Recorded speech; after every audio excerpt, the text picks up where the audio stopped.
por las dudas para tener, si quiero señalarles algo, si ya lo tengo acá a mano. Bien. Ahí vamos. Bueno, entonces como les decía, vamos a ver la guía programática abreviada para el tamizaje del cáncer de cuello, la guía de cáncer de mama en 8 palabras, que esa ya estaba el año anterior, es relativamente también muy cortita. Las recomendaciones para la atención integral de la salud de las niñas y adolescentes trans, travestis y no binarios. Y el protocolo para la atención integral de las personas con derecho a la interrupción voluntaria y legal del embarazo. Bueno, respecto de la guía de cáncer de cuello, lo primero que hace la guía es hacer una breve referencia a la importancia del HPV, la relación del HPV con el cáncer de cuello. Fíjense que hay una asociación de más del 99%, ya está aceptado como que el cáncer de cuello es, como que la infección por HPV es una condición necesaria para poder desarrollar un cáncer de cuello, ¿sí? El preservativo no sirve como método de prevención. Sabemos, esto ya es conocido por ustedes, que los tipos de HPV se dividen en varios grupos: alto riesgo, probable riesgo y alto riesgo. Aunque no lo crean, han preguntado en su momento estos numeritos, preguntaron los de alto y preguntaron los de bajo, ¿sí? Los condilomas y las lesiones de bajo grado pueden ser generadas por cualquier tipo de HPV, pero las malignas generalmente son las de alto riesgo, ¿sí? Como más del 50% de la población puede dar positivo para las pruebas de HPV, tengan en cuenta que aun cuando el 50% de la población puede dar positivo para HPV, generalmente estas infecciones suelen ser transitorias y autolimitadas, ¿sí? Las de bajo grado aparecen hasta años después de ocurrir la infección, generalmente pueden regresar, y dice que solo el 5% de las infecciones de alto riesgo se convertirán en persistentes. Traduciendo en números, si tengo 100 personas contagiadas por un HPV de alto riesgo, menos de 5 de ellas, 4 o 5 de ellas, van a desarrollar la infección persistente. Y esa infección persistente es la que sería el paso inicial para que aparezcan las lesiones proliferativas y malignas, ¿sí? Las de alto grado son poco comunes, son progresión de las de bajo o infecciones persistentes que pueden progresar al cáncer. Ahora, todo este proceso, como dijimos, lleva de 10 a 20 años, por eso la guía dice que es una enfermedad relativamente fácil de prevenir. No es así lo que dicen los números en nuestro país, porque se diagnostican 4.000 casos nuevos y 1.800 mueren por año, generalmente mujeres mayores de 40 años. Esto es un poco la epidemiología del cáncer de cuello, ¿no es cierto? Entonces, a partir de los 40 años, pico alrededor de los 50, raro antes de los 25. Por eso lo que la guía propone es el PAP convencional entre los 35 y 64 años, reduce un 80% la incidencia del cáncer de cuello. En las mujeres menores de 35 deberían tamizarse cuando las mayores ya fueron evaluadas, es decir, desde el punto de vista de la estrategia en salud pública, no lo que hagamos en la consulta particular. Acá la guía habla desde el punto de vista del Ministerio de Salud de la Nación. Entonces se centralizaría en las mujeres mayores de 35 y que las mujeres menores de 35 deberían evaluarse después de que ya no hayan sido evaluadas todas las que están comprendidas entre los 35 y 64 años. No corresponde tamizar a las mujeres menores de 25, porque probablemente esto genere tratamientos innecesarios, y además por la evolución lenta, cuando llega a los 25, 30 se podría indicar el tratamiento sin ninguna complicación. La frecuencia del PAP es cada 3 años, luego de haber tenido 2 PAP anuales consecutivos negativos. El histórico 1-1-3. Se hace un PAP en el 2024, le da normal, se repite en 2025. En 2025 le da normal, se repite cada 3 años. ¿Sí? Bien, eso es lo que, fíjense lo que propone esta guía, volver al histórico tamizaje con la citología. Bueno, después dice cómo se puede tomar el PAP. Esto se puede hacer en cualquier consultorio, se puede hacer en cualquier no se requiere un centro de alta complejidad para hacer la toma del Papa Nicolau, ¿sí? Y un dato que aclaran es que, bueno, esto igual tiene que ver con anticoncepción, que esto ya lo salimos del tema, nos vamos a anticonceptivos, recuerden que para los anticonceptivos no hay ninguna condición médica previa como requisito para iniciar un tratamiento anticonceptivo. Si la persona quiere empezar un tratamiento y no se hizo los controles ginecológicos, se le indica el tratamiento anticonceptivo y en paralelo se le indican o se le dan las órdenes para los controles ginecológicos, pero no debe ser una barrera el PAP para el acceso a la anticoncepción.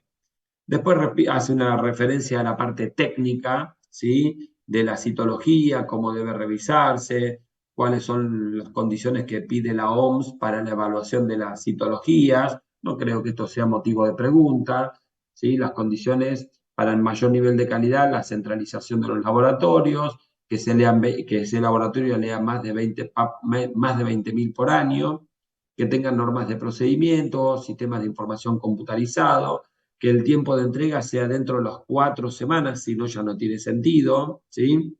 El control de calidad interno es el rescreening de los extendidos, ¿sí? De los negativos, y calcular porcentaje de diagnóstico citológico para cada laboratorio, es decir, normalmente a nivel internacional se establece que de la totalidad de las citologías, no más del 5% deberían ser patológicas y no más del 10% deberían ser insatisfactorias. La correlación citohistológica, habría que comparar el resultado del PAP patológico y de las biopsias posteriores para ver si hay discrepancias en los diagnósticos, y los controles externos, revisión completa a los extendidos, evaluación de aptitud por una competencia de profesionales según criterios clínicos y otorgamiento por capacitación continua. Bueno, entonces, respecto del plazo de entrega, no mayor a 4 semanas, ¿sí? Algunas estrategias para no perder el tiempo, tiene que ver con las condiciones administrativas, tomar los datos de la paciente, que vuelva a buscar el resultado y separar los resultados patológicos. Entonces, y acá viene la parte más operativa. Si yo a una paciente o a una población de pacientes, de mujeres, le indico el tamizaje con el Papa Nicolau, si el Papa Nicolau resultara insatisfactorio, tengo que repetir la toma lo antes posible. Si da negativo, hacemos el esquema, como ya les dije recién, 1-1-3. Si el PAP da positivo para ASPUS o LSIL, hay que repetir el PAP en 6 meses a un año. Es decir, yo ginecólogo nunca me entero de esta paciente, porque como el tamizaje se puede hacer en el primer nivel de atención, cuando se haga el PAP y al médico clínico o al médico de familia generalista le llega el diagnóstico de ASPUS o LSIL, directamente la van a citar en 6 meses o un año a la paciente. Si le da ASC-H o HSIL, ahí me la derivan a mí para que yo le haga la colposcopía, biopsias y eventuales tratamientos. Y en el caso de las células glandulares, se hace también la investigación, se hace la profundización de la evaluación de la paciente. Y siempre hay que asegurarse de que la paciente pueda acceder a los centros especializados, ¿sí? Entonces, esto es lo que ocurriría, para ubicarnos bien en el tema, esto es lo que ocurriría en el primer nivel de atención, donde la toma del Papa Nicolau la puede hacer cualquier profesional no ginecólogo, cualquiera, un estudiante avanzado en la carrera de medicina, un agente sanitario, ¿sí? Y con ese criterio, yo si el PAP me da ASPUS o LSIL, le voy a repetir el PAP, si no la tengo que derivar a un centro de mayor complejidad. La colposcopía saben que es una observación con lente de aumento, ¿sí? De aquellas citologías que habían dado positivas. Y en la colposcopía, si veo una imagen patológica, la conducta sería hacer una biopsia. Este tipo de biopsia se llama biopsia dirigida, biopsia guiada por la colposcopía, y es un tipo de biopsia incisional, ¿sí? Lo aclaramos para que lo tengan presente, incisional. ¿sí? Es un fragmento o más de la lesión, no toda la lesión, ¿sí? Esta biopsia se deriva a anatomía patológica para el diagnóstico definitivo, ¿no es cierto? Bien, hasta acá vamos bien, ¿no? Bien. Sí, Entonces, ¿qué tratamientos tenemos para las lesiones cervicales? Acá hace un repaso la guía, ¿sí?, de las opciones terapéuticas. Tenemos los que son tratamientos ambulatorios, como podría ser la crioterapia, que es un tratamiento destructivo local que no se pueden realizar en lesiones extensas o con compromiso del canal endocervical, ¿sí? O cuando yo necesite, porque considere que hay riesgo de que haya una lesión más grave, yo necesite que haya evaluación histológica de la lesión. Y en la decisión electroquirúrgica con asa de Lip también es un procedimiento escisional, se saca toda la lesión, ¿sí?, que se puede hacer cuando la crioterapia está contraindicada. ¿Eh? Cuando el tratamiento destructivo local está contraindicado porque la lesión es muy extensa o afecta al canal endocervical, yo puedo realizar una excisión con el DIP. ¿Estamos? Si no se puede hacer el tratamiento, se indica la conización con bisturí. ¿Estamos? Ahora, fíjense que la guía no aclara ante qué diagnóstico, hasta acá, no aclara ante qué diagnóstico indicar este tratamiento. Dice cuáles son los tratamientos disponibles. Por ahora lo único que hace es describir los tratamientos, nada más. ¿Sí? Bueno, ¿qué es lo que ocurrió? Que generalmente las mujeres que concurren al control son muy jóvenes y son las que tienen menos riesgo de desarrollar un cáncer. Entonces, el programa recomienda la búsqueda activa de la población de riesgo, ¿sí?, por censos, búsqueda de pacientes y certificados laborales, etc. Y aparece el test de HPV, ¿sí? El test de HPV saben que tiene como objetivo detectar a nivel molecular el ADN de 13 tipos de virus de alto riesgo en células cervicales y que tiene una sensibilidad del 90%. El test de HPV, por lo que explicamos antes de la infección del HPV, la infección persistente, la posibilidad de regresión y demás, es recomendable hacerlo en mujeres de 30 años o más, ¿sí? Entonces, si a ustedes les preguntaran en el examen que la paciente se hizo el test de HPV, vamos a contestar esto. Si la pregunta dice que no se lo hicieron, es porque están en el primer nivel de atención y no cuentan con el test de HPV o es una mujer menor de 30 años, ¿sí? Entonces, en caso de hacer el test de HPV y el test de HPV da negativo, significa que el virus no está. Se repetirá la prueba a los 3 años. Esto es viejo porque hoy se está haciendo cada 5, pero bueno, la guía es lo que manda, así que ustedes contesten a los 3 años, ¿sí?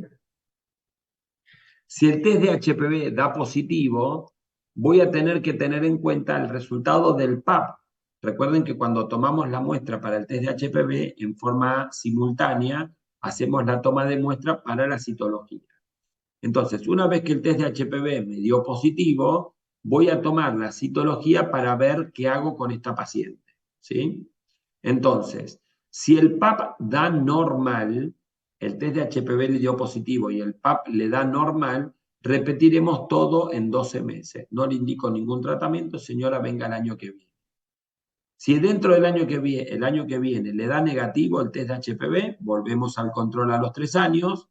Y si vuelve a dar positivo con cualquier resultado del PAP, como yo ya vengo de un año de espera, ahora la voy a mandar a hacer la colposcopía, ¿sí?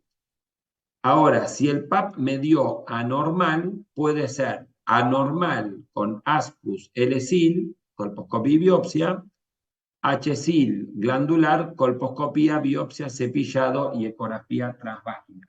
¿Se entiende? Pero fíjense que hasta ahí llega la guía, no dice qué tratamientos le hago posteriormente, porque esto es una guía destinada al primer nivel de atención. no al hospital o al especialista. No es qué es lo que hace el especialista. Eso ustedes lo pueden encontrar en el libro. Y a ustedes, cuando les preguntan las guías, es, bueno, vos estás trabajando en una unidad sanitaria. ¿Cómo haces el control? Más de 30 años le hago un test de HPV y un Papa Nicolau. Cuando venga el resultado, tomaré las conductas según el test de HPV positivo o negativo y si da positivo según el PAP, normal o patológico. Ahora, una vez que yo la derivé, ustedes que están en el primer nivel de atención, se lavan las manos y la paciente sigue en el hospital. Ustedes ya no tienen nada más que hacer.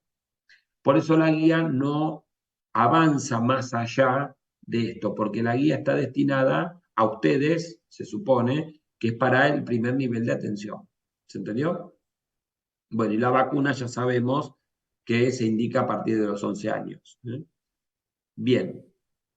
Doc, Sí, buenas tardes. Una pregunta. La nueva actualización de vacunas sobre VPH es una sola dosis a partir de los 11 años hasta los 21 años, después son dos dosis mayores de 21 años y tres dosis en inmunodeprimidos. En este caso, ¿qué se toma en cuenta? Porque bueno, acá está diciendo tres dosis. primero, me parece muy bien la pregunta y siempre tenganlo en cuenta lo siguiente. Las preguntas dicen de dónde tienen que contestarlo. Según el calendario de vacunación, ¿se entiende? Y en cuanto a vacunas, me parece que si le llegaran a preguntar, lo de vacunas es mucho más actualizado que lo que dice esta guía. Yo tuve que resumir la guía porque es todo lo que dice. Ahora, claramente, si tienen la guía de vacunas, esta guía es del año 2013, creo 2014, ustedes contesten por lo que dice pediatría, lo dice la guía de vacunas. Ahora, igualmente siempre tengan presente que a veces ellos les ponen el dato de acuerdo al calendario de vacunación. ¿Se entiende? Perfecto, muchas gracias, Doc. Muy bien. Siempre tengan en cuenta eso, presten atención. Por eso muchas veces siempre van a encontrar discrepancias entre diferentes guías de diferentes rotaciones o incluso dentro de la propia rotación de cada una de nosotras, de gineco, obstetricia, pediatría, clínica. A veces lo que dice el libro dice una cosa, lo que dice la guía dice otra. Siempre la guía es lo que hay que darle más bolilla y eventualmente darle, prestar atención a lo que dice el enunciado. ¿Sí? Muchas veces el enunciado te dice, por ejemplo, usted recibe en el primer nivel de atención, entonces ya te está enfocando en dónde le vas a hacer el control ginecológico a la paciente. ¿Se entiende? No estás en el hospital con un ginecólogo, estás en el primer nivel de atención con un médico general. Entonces eso ya te limita en el contenido de lo que te van a preguntar. Siempre tengan en mente, yo sé que es muy difícil tener en mente tantas cosas en el examen de residencia, pero bueno, siempre tengan presente ese concepto. ¿Estamos? Bien. ¿Alguna otra pregunta? Si ya pasamos a la otra guía. De cuello, aunque no esté en la guía que estuvimos hablando ahora.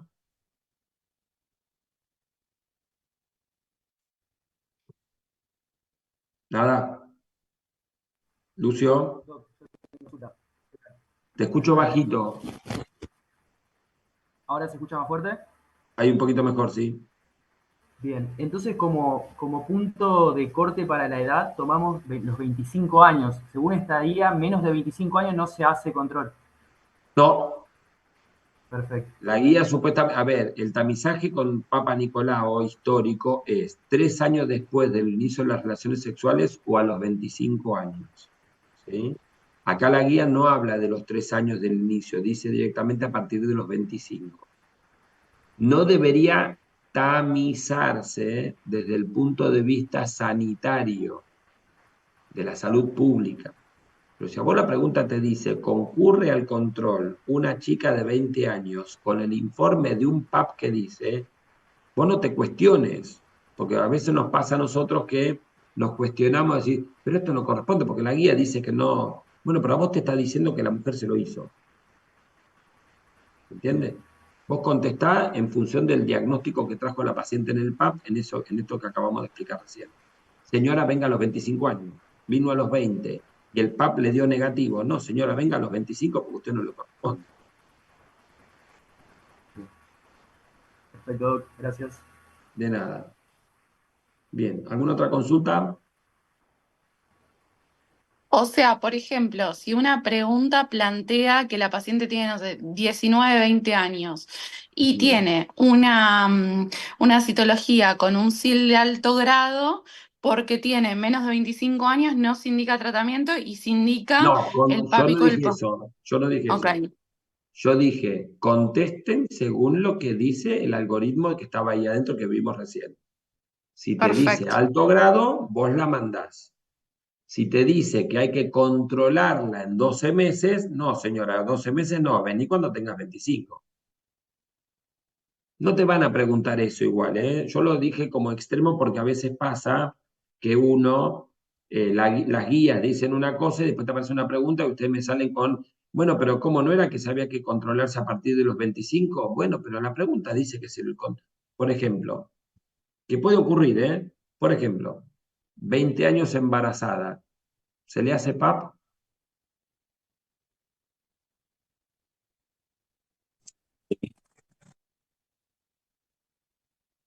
¿Eh? 20 años y está embarazada. Según esta guía, yo no tendría que hacerle nada, pero está embarazada, ¿se le hace PAP? Para mí sí. Sí, porque a todas las mujeres embarazadas se le hace un Papa Nicolau. La guía de control prenatal dice que a todas las embarazadas hay que hacerle un Papa Nicolau, una citología. Pues sí, pero entonces, ¿qué quedamos? ¿Se hace o no se hace? Y se hace, ¿sí? Una vez que tenga el Papa Nicolau, ustedes concéntrense en el diagnóstico que diga el Papa. Olvídense la edad. Vos ya tenés el diagnóstico de lo que te dice la citología. Tomo la conducta de acuerdo a lo que diga la citología. Puedo hacer una pregunta. Sí, Solo, obvio, obvio. solo si para, o sea, para recapitular, solo si es que el PAP me dice que todo está negativo y la persona que ya se hizo el PAP tiene menos 23, ahí se le dice, no le digo control en tantos meses, sino cuando tenga ya la edad. Claro, claro, Listo. tal cual, tal cual, tal cual. Muchas gracias. Si una paciente viene a mí a verme al consultorio, olvídense la guía, me viene a ver al consultorio una chica de 21 años que se hizo un PAP, primero voy a mirar el resultado a ver qué dice. Una vez que el resultado me da normal, yo le voy a decir, mirá, vení, entra cuando tengas 25, porque no tengo por qué volver a estudiarte porque la guía, toda la normativa dice que el primer PAP se hace a los 25 años. Primero miro el resultado igual, por las dudas. Ya que tenés el informe, lo mirás y te manejás de acuerdo al informe. Pero si está negativo, no, señora, venga cuando tiene 25. Perfecto, muchas gracias. Muy bien. ¿Alguna otra duda? Bueno, vamos Doc, yo una con, última. decime, Por más que estamos hablando de esto de la edad de 25 años, la respuesta, si te dicen bien en dónde buscar, es de 35 a 64. claro, Bien, bien, listo. el tamizar, pero recuerden esto está destinado al esfuerzo de la salud pública, ¿sí? Si yo, a mí me cae, bueno, no los voy a marear. La salud pública dice que el objetivo del Plan Nacional de Prevención del Cáncer de Cuello es la mujer mayor de 35 y que solamente el Estado va a hacer un esfuerzo por las menores de 35 cuando todas las mayores de 35 ya hayan sido evaluadas. Pero eso es lo que hace el Estado en cuanto a administración de recursos humanos y físicos, ¿sí? Económicos, pero eso tiene que ver con el Estado como entidad pública que maneja la salud. ¿Se entiende? Entonces, yo, que soy representante del Estado, tengo que darle prioridad en los turnos a la mujer mayor de 35. Y una vez que haya estudiado a todas las mayores de 35, si me queda un turno, voy a atender a las menores. ¿Se Listo, entiende? gracias. Perfecto. Bien. ¿Está? Ahí vamos. Seguimos. Vamos con la otra guía que también es sencillita, que es la guía de cáncer de mama. Bueno, ahí vamos. Cáncer de mama en 8 palabras. Esperen que vamos a buscar acá, ahí. Bueno, las 8 palabras del cáncer de mama son: la primera, epidemiología, es cortito esto, ¿sí? Dice que la principal causa de muerte en las mujeres, se diagnostican 18.000 nuevos casos y mueren 5.400 por año. Es una distribución muy heterogénea, ¿sí? Probablemente relacionada con factores de riesgo, hábitos y patrones reproductivos. Respecto a los factores de riesgo, el cáncer de mama sabemos que puede afectar a... Por ser mujer, el principal factor de riesgo es ser mujer, ¿sí? Ahora, en las mujeres, el factor de riesgo más importante es la mujer mayor de 50 años de edad, ¿sí? La edad es el más importante. Y la herencia, que es una preocupación de todos nosotros, ay, sí, el cáncer de mama hereditario, tener en cuenta que solo corresponde al 5% de los cánceres de mama involucrados por la mutación de los genes BRCA1 y BRCA2, ¿sí? Ahora, la carga familiar es un componente. La epigenética, es decir, estilo de vida y ambiente, también son los que participan en el desarrollo del cáncer genético, ¿no es cierto? Bueno, ahí tienen los diferentes riesgos relativos, ¿sí? Yo lo puse para que tengan referencia porque a veces pueden preguntar cuál es el principal factor de riesgo y demás. Bueno, acá tienen algunos datos que propone la guía. Para la prevención, los más importantes tienen que ver con, obviamente, chocolate por la noticia, un estilo de vida saludable, que es la actividad física, dieta bajo contenido en grasa y consumo de vegetales, peso adecuado, no fumar y consumo de alcohol limitado. Eso es la prevención. Respecto de la detección, se propone la mamografía, solo mamografía, ¿sí? Primera y única prueba en paciente asintomática. La recomendación de la guía para la población general asintomática es entre los 50 y 70 años cada 2 años, ¿sí? Además del examen físico mamario en cada control clínico y ginecológico, ¿cierto? O ginecológico. Bien, entre los 50 y 70, no antes.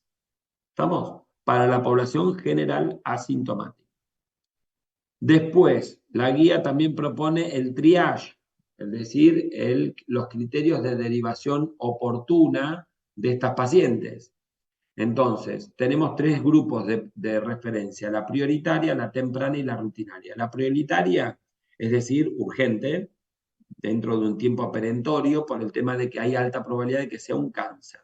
Tumor mamario axilar sospechoso, retracción, distorsión, úlcera de la piel o del complejo Ariona-Pezón, derrame hemático cero hemático, mastitis no puerperal, mamografía BIRAT 4 o 5.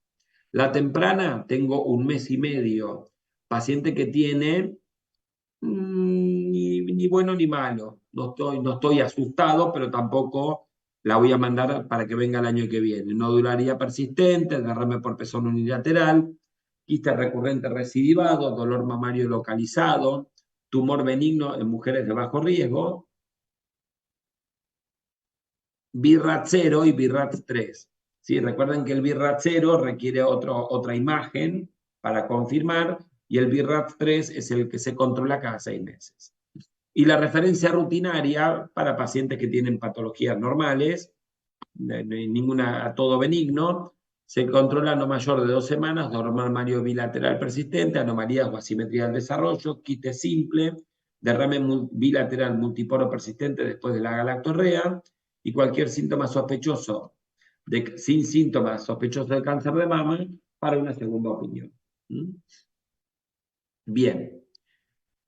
Una vez que tenemos la detección realizada, que encontramos la lesión, ¿cuál sería el tratamiento oportuno? La propuesta terapéutica. Bueno, sabemos que siempre el tratamiento del cáncer de mama puede ser quirúrgico, radiante y sistémico, ¿no es cierto? Entonces, los objetivos para un control local de la enfermedad son la cirugía, la radioterapia y la terapia sistémica, que puede ser hormono, quimio o inmunoterapia. La cirugía puede ser a su vez conservadora o radical. La cirugía conservadora puede ser tumorectomía o cuadrantectomía, y la radical la mastectomía, generalmente con preservación de los músculos pectorales, ¿sí? Operación de Madden. La elección dependerá del tamaño del tumor, la posibilidad de los rayos, de un seguimiento adecuado con examen físico y mamografía, ¿sí? El procedimiento tiene que siempre incluir los ganglios axilares por el ganglio centinela, si la axila es clínicamente negativa, o directamente el vaciamiento ganglionar. Esto es útil para el pronóstico y para definir la terapia sistémica. La radioterapia es componente fundamental del tratamiento conservador, es decir, cada vez que hagamos tumorectomía, cuadrantectomía, debe llevar radioterapia, ¿sí? Dice, se irradian todas las pacientes sometidas a un tratamiento conservador y solo algunas de las que hayan recibido mastectomía. Las que tengan tumores mayores a 5, que tengan compromiso de piel y pared, porque eso ya en realidad, si hay compromiso de piel y pared, es un T4, y un T4 ya lo convierte en un estadio 3. Entonces, como complemento de ese tratamiento puede ser, aun cuando haya sido tratamiento conservador, se puede indicar radioterapia, y cuando tenga ganglios positivos. Y por último, la terapia sistémica, que es para evitar las recaídas, se puede indicar, fíjense que aun cuando el tumor es chiquito puede tener riesgos, hay que tener en cuenta el tamaño del tumor, los ganglios, los receptores, el ER2, ¿sí? Y las embolias vasculares. ¿Estamos? Pero fíjense que la guía no profundiza en la decisión terapéutica. Sí, mirá, es un conocimiento básico, porque como esto está destinado, repito, al primer nivel de atención, ustedes no van a operar la mama, pero sí tienen que tener una idea de cómo detectarla y explicarle a la paciente un poco cuáles serían los pasos a seguir. Cuando una paciente es sometida a un tratamiento quirúrgico, radiante, quimioterápico por cáncer de mama, pueden surgir complicaciones propias del avance de la enfermedad o por el tratamiento, ¿sí? Y esto puede recibir ayuda o soporte terapéutico, como son el síndrome climatérico, como puede haber sofoco, sequedad vaginal en la menopausia, espontánea o por el tratamiento, se pueden recurrir a lubricantes vaginales o a se me fue el nombre ahora. Bueno, que son los antidepresivos inhibidores de la recaptación de serotonina. ¿Sí? Andan muy bien las pacientes con los antidepresivos inhibidores de la serotonina. Para el aumento de peso, que puede ocurrir por ansiedad, reducción de la actividad física o del metabolismo basal, hay que tener en cuenta la terapia por el tema de los efectos cardiovasculares y osteoarticulares, así que importante el tema de recalcar la actividad física. La astenia es multifactorial, estrés psicológico, medicación, desacondicionamiento físico, ¿sí? Ansiedad, depresión e insomnio, el miedo al sufrimiento, a la muerte, la disrupción de la vida cotidiana, hay que ofrecer apoyo psicológico y contención, ¿sí? Y el dolor, que puede ser por la cirugía, por el tratamiento por la metástasis, pueden ser desde un tratamiento con AINES y paracetamol hasta tener que recurrir a tramadol, codeína, destropropoxifeno o ya lo más fuerte, morfina, metadona, oxicodona y fentanil. Y el seguimiento postterapéutico para detectar recidiva local, tumor contralateral, recaídas, complicaciones y complicaciones alejadas, se propone control clínico 2 veces por año, ¿sí? Con examen físico, mamografía anual, 6 meses después de haber terminado los rayos. Algunos también hablan de marcadores tumorales, ecografía abdominal, centellograma, tomografía, PET, pero que no se hacen en pacientes asintomáticas. Y el cáncer de cuello y la prevención del cáncer de colon a partir de los 5. ¿Vamos? Así que, como verán, esta guía es muy superficial, muy básica, pero bueno, el año pasado, la pregunta que hicieron de mama era la descripción en el enunciado de un caso clínico y le preguntaban de qué sospechaban. Y la respuesta era cáncer de mama. Es decir, no fueron por la parte más complicada. Sí les recomiendo que lean, que lo tienen en todos los libros, el TNM, ¿sí? Porque hubo preguntas de TNM. Estuve mirando, no sé si fue el año pasado o el anterior, que el enunciado describía el tamaño del tumor, el compromiso de la axila, y les preguntaban cuál era el TNM de la paciente, ¿sí? Yo sé que es muy complicado, pero bueno, tienen que saberlo. Lo han preguntado, lo siguen preguntando, ¿eh? Bien, ¿alguna duda de mama? ¿Alguna inquietud?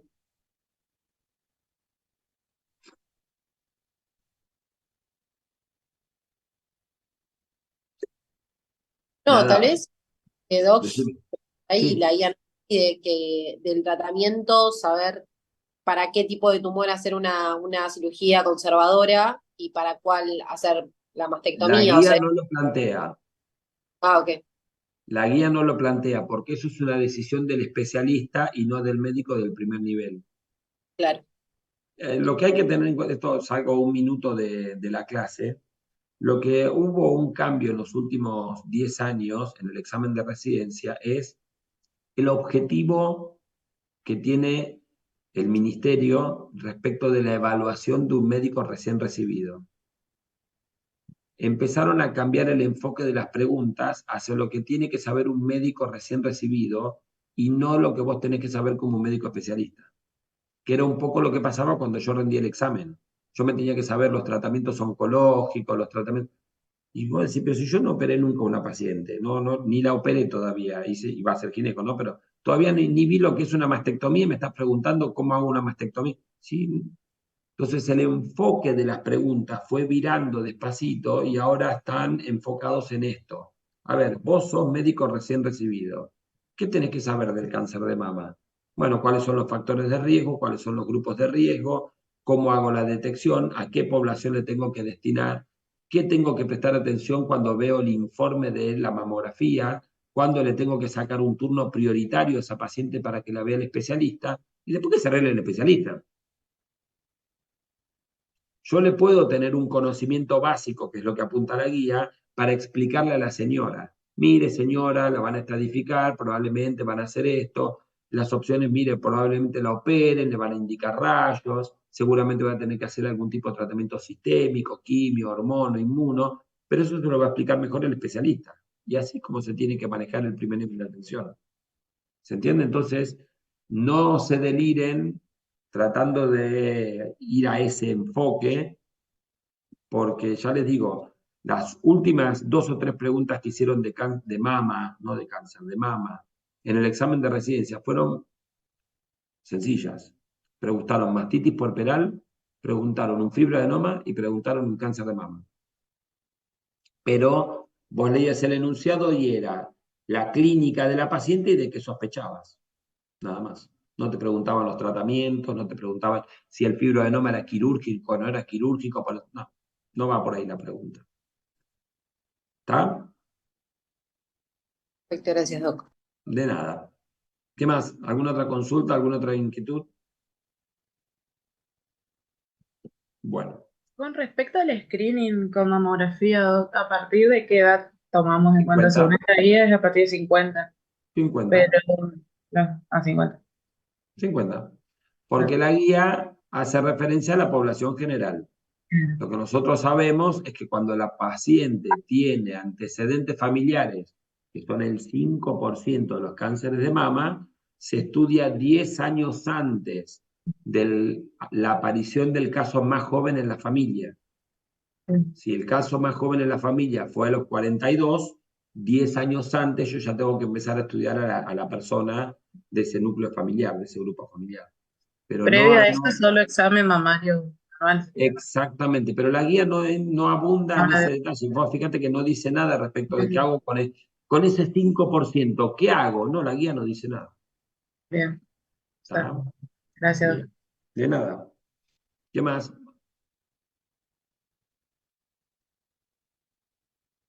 Bueno, vamos a la otra parte que tiene que ver con la guía de género y diversidad. Yo le digo así, género y diversidad, para ponerle una temática. que tiene que ver con las recomendaciones para la atención integral de la salud de niñeces, adolescencias trans, travestis y no binarias. Yo les podría decir que gracias a Dios, menos mal que apareció esta guía, porque las otras dos eran, las que estaban el año pasado eran un espanto, muy engorrosas, muy específicas en cuanto a los tratamientos. Y esto es para el primer, otra vez, volvemos al enfoque. ¿Qué tiene que saber un médico del primer nivel de atención respecto de el cuidado integral de la salud de este grupo de población? Entonces, primero hace una referencia a la identidad de género, que es la vivencia interna e individual del género, como la persona lo siente, sea que corresponda o no con el sexo que le fue asignado al nacimiento.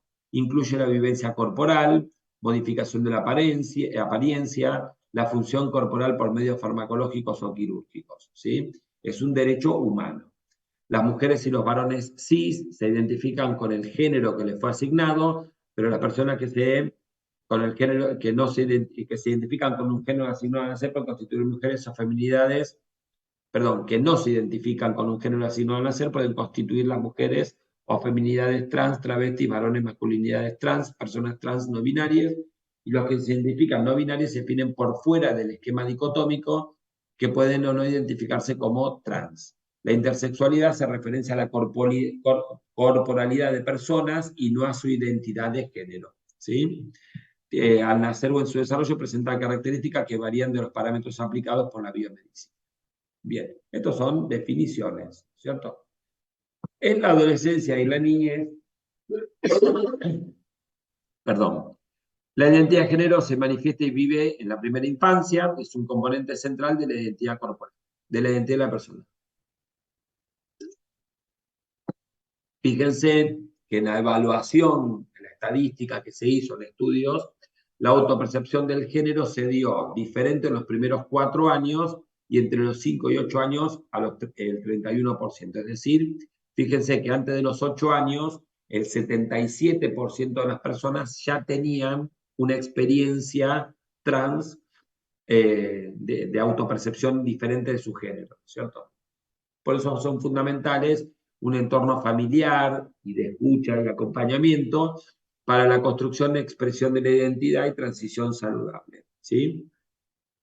En el proceso se pueden modificar aspectos vinculados al modo de expresión como la ropa, los peinados, los gestos, el habla, la elección de un nombre diferente, vincularse desde el juego con roles distintos a los asignados socialmente por la identidad, o al deseo de realizar modificaciones e intervenciones en relación con su corporalidad desde la pubertad, ¿sí?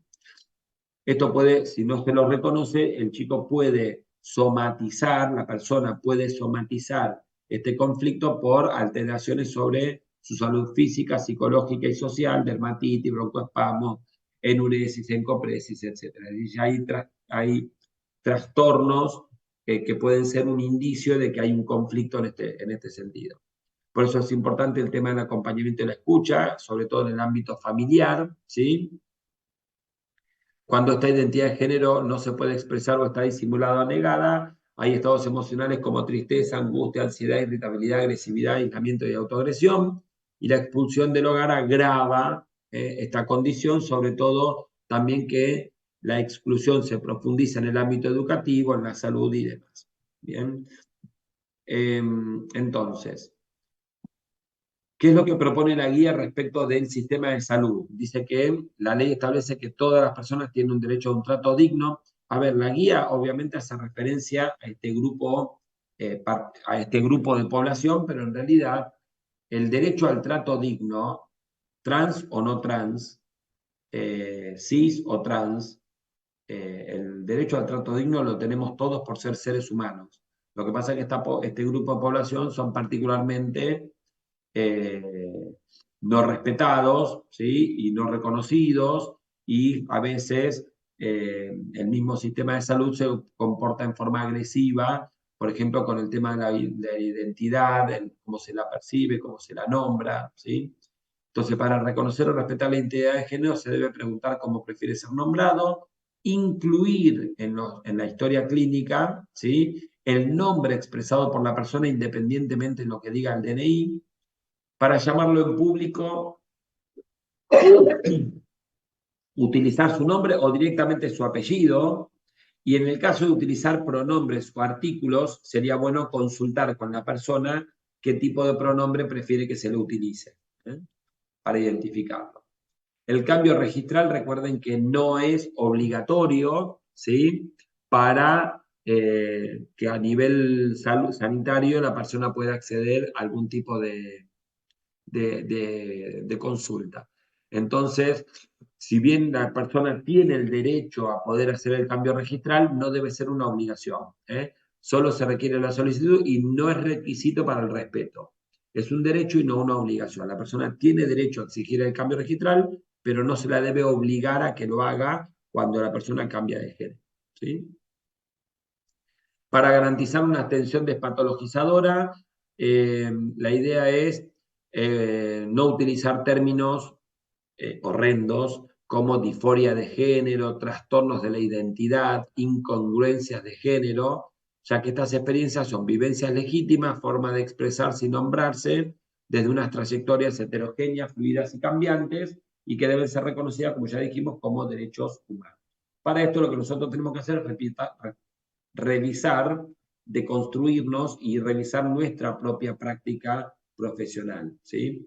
Escuchar y dar crédito a la palabra de los menores, ¿sí? Sin indagar ni hacer especulaciones, garantizar un abordaje respetuoso, no aconsejar al entorno actitudes represivas, traer la dimensión de la identidad de género solo si la persona lo menciona como variable al motivo de consulta, es decir, no implica asociar cualquier consulta por la que las niñas y adolescentes trans, travestis, no binarias acuden a la consulta por la identidad. Desde una mirada integral, la atención de calidad debe promover un rol no directivo en el acompañamiento, abstenerse de emitir juicios de valor, respetar la construcción de la identidad de cada persona. Si la consulta no lo requiere, no ampliar el interrogatorio hacia aspectos vinculados a la identidad de género. La atención, como siempre, tiene que ser privada e íntima. El examen físico corporal, si es necesario, hay que explicar la necesidad de por qué tengo que hacer el examen físico genital, ¿sí? Y si es posible, tratar de evitarlo en la primera consulta y propiciar el acompañamiento abierto, ¿sí? De la persona. El abordaje psicosocial, bueno, tener en cuenta que los determinantes sociales de contexto, situaciones de vulnerabilidad, la falta de reconocimiento, discriminación y violencia no hegemónicas generan vivencias negativas. El sufrimiento en las transiciones no surge por la transición en sí, sino por el rechazo. La persona está convencida de lo que quiere hacer y tiene su decisión, y el obstáculo que plantea la persona no es hacia su interior, sino hacia su entorno y su exterior, ¿sí? Entonces, es muy importante incluir al entorno, ofrecer dispositivos grupales, no solo de la persona, sino de los grupos familiares, generar actividades comunitarias y de promoción de la salud, facilitar el acceso al recurso y a los materiales, articular con organizaciones que trabajen el tema, y si en la atención se detectan situaciones de violencia que ponen en riesgo la integridad de las personas, el equipo de salud debe dar intervención a los organismos que dan protección. Y hay que tener en cuenta el tema de la salud sexual y reproductiva, porque también esto es un derecho humano. Entonces tengan en cuenta que las pautas de cuidado deben realizarse desde una perspectiva de diversidad sexual y corporal, no presuponer una identidad de género específica, la vivencia de corporalidad, la orientación y la práctica sexual. La escucha debe ser activa, como siempre, centrada en la persona. Hay que dar información sobre masturbación, placer y conocimiento del cuerpo, la menstruación, los sentidos, las vivencias, ¿sí? La presencia o no de la misma en relación con la vivencia del cuerpo, el cuidado y la higiene genital. Para detectar precozmente situaciones de abuso y de violencia, también es fundamental la información. Y también será oportuna información y garantizar acceso a métodos anticonceptivos, sobre todo los de larga duración, son importantes. El derecho a la interrupción del embarazo, de lo que es lo que vamos a ver a continuación, ¿sí? Y en los métodos de prevención de ITS, su diagnóstico y tratamiento contemplando la diversidad de prácticas y corporalidades, ¿sí? Bien.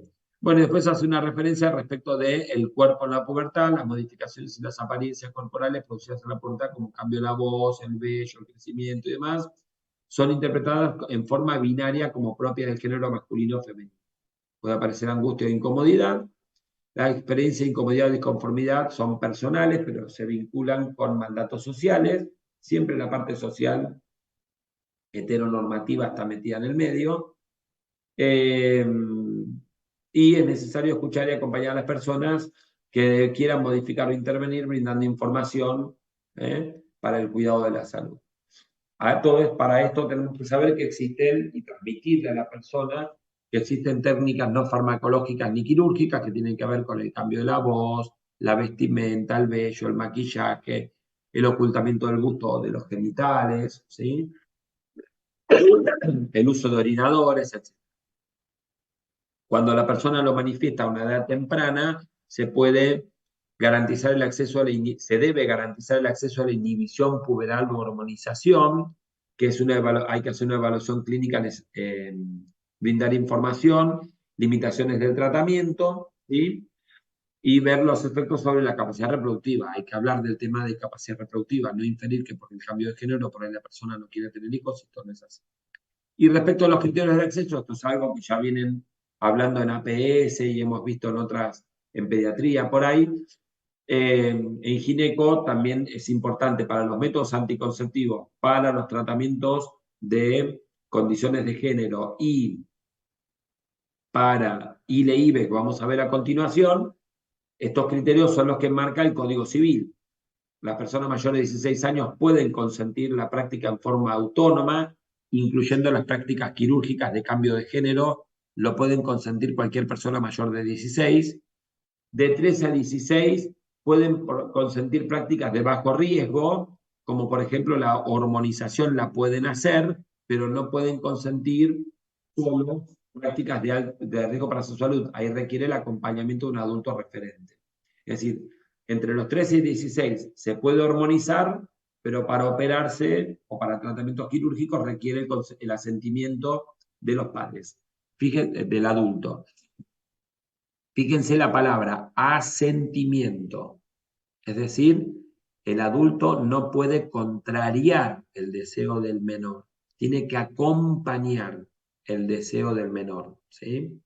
Y los menores de 13 años podrán brindar el consentimiento con el asentimiento de una persona adulta referente para los tratamientos de hormonización, no los quirúrgicos, ¿sí? El asentimiento implica acompañamiento, ¿sí? Que son los que deben consentir el propietario del derecho, ¿sí? Y los que tengan discapacidad también pueden brindar su consentimiento. Bien, ¿alguna duda? Yo tengo una duda. En caso de Sí. que quiera operarse menor de 13 años, ¿no se puede? Con el asentimiento de los padres. Ambos padres. Sí. Ok. No, de la persona que ejerza el rol de cuidado. Yo no necesito de los dos padres. Ujú. El representante Gracias. legal en todo caso. Es el representante que vino a la consulta. Porque en general, por lo que explicaba la guía, en general, muchas veces ambos progenitores acompañan, pero puede ocurrir que uno de los dos no acompañe. Con el asentimiento de uno solo de ellos es suficiente porque incluso, aun cuando el padre que no consienta vaya a la justicia prioriza el derecho del menor a decidir sobre su propio cuerpo.